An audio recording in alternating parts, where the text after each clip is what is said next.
Panák zabojoval. Zase Filip Panák.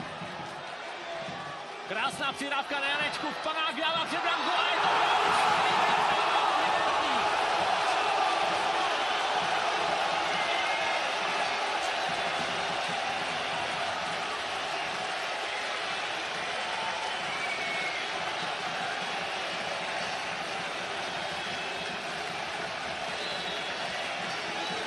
Ale jo, Karviná si ten gól zasloužila a zase to bylo po parádní akci Filipa Panáka.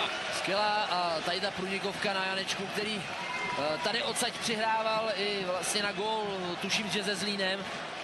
A teď to vymyslel fantasticky. Na Karavájeva tam zbyli dva hráči.